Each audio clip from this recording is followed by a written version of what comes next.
The festive season in full swing and Christmas time drawing near, many have flocked back home to be with their families and in a mood of cheer, sharing and joy. However, there are those who dread the season because of loneliness and loss of loved ones, and some of whom will be absent for the first time.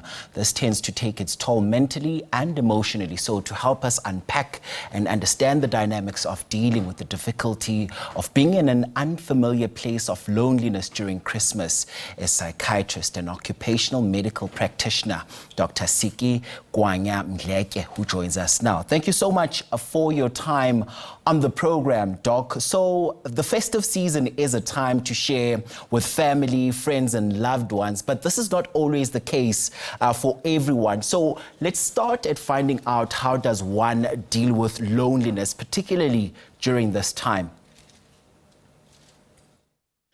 Thank you so much for having me, and good morning to you and your listeners. So loneliness is quite actually rife during this time of festive. A lot of the time, there is a very high expectation of being together, an expectation of being with loved ones during the Christmas time, during the festive season.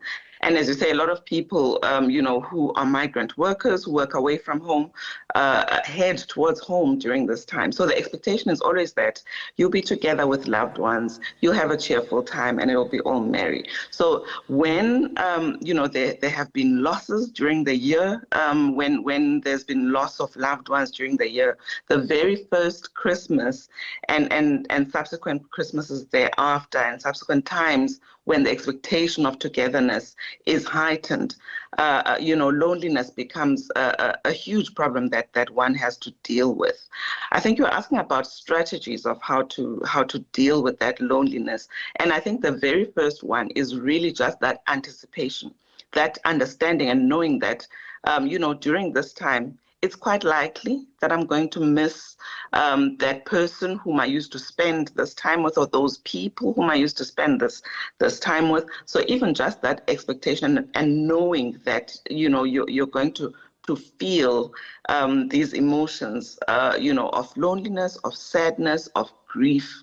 So anticipating that, and then secondly, allowing yourself to feel the full range of emotions during this time. Yes, it's a jovial, it's a celebratory time. It's a time when, people are generally glad, but there are other emotions as well.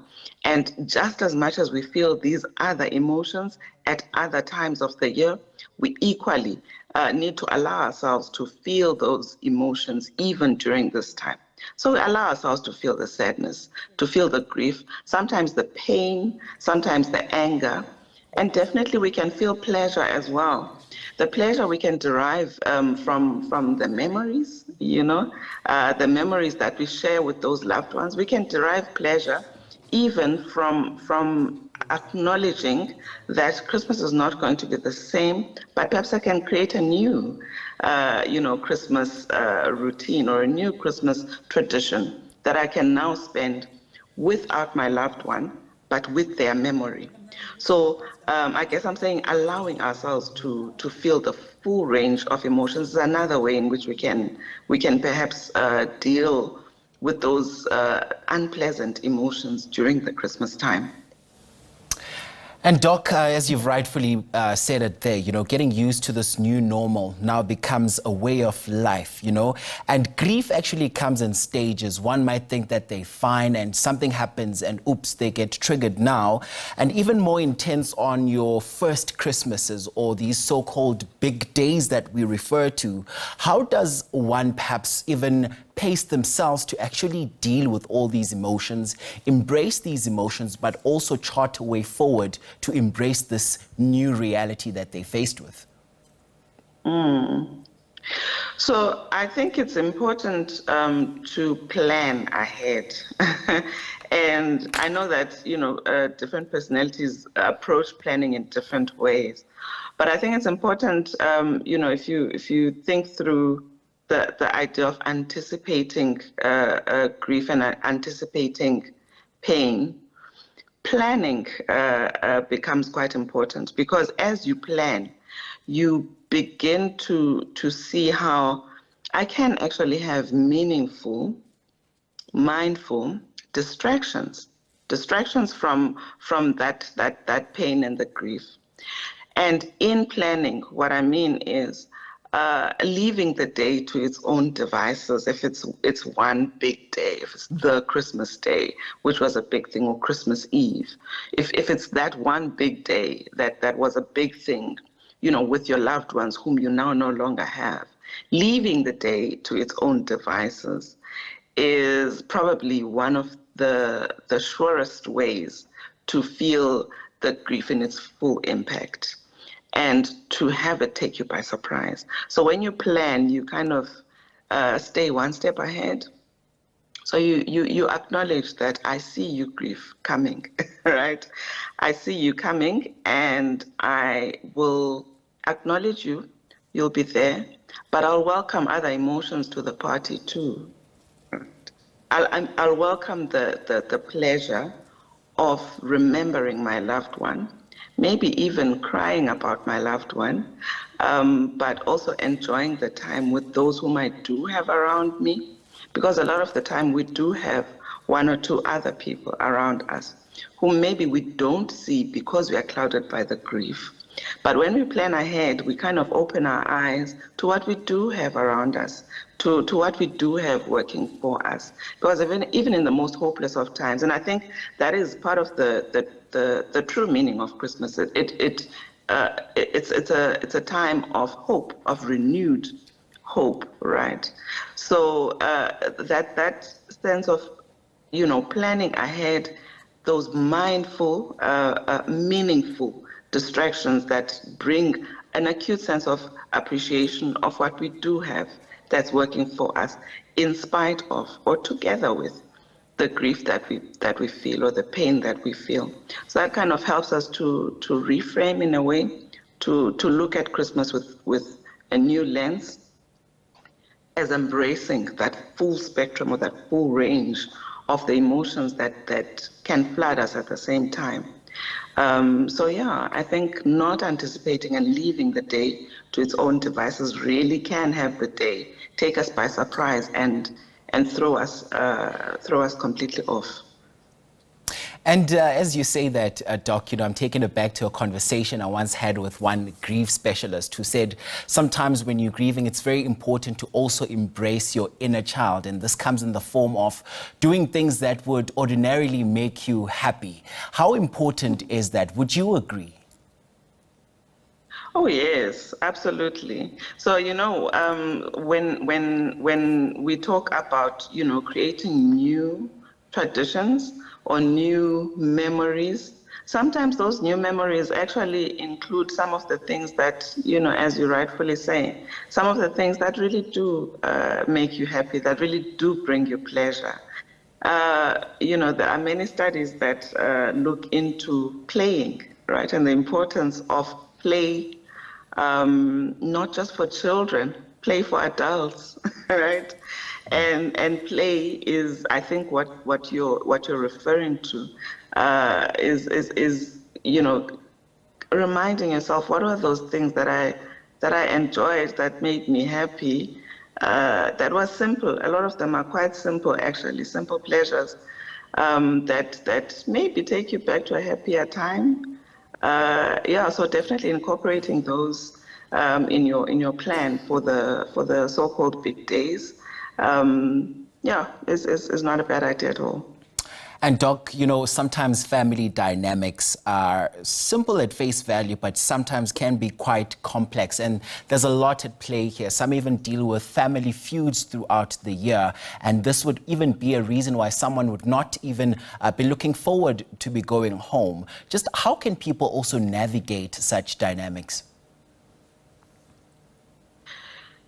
I think it's important to ask yourself, do I have to put myself do I have to put myself through this? Because remember, traditions are because we perpetuate them, because we do them over and over again.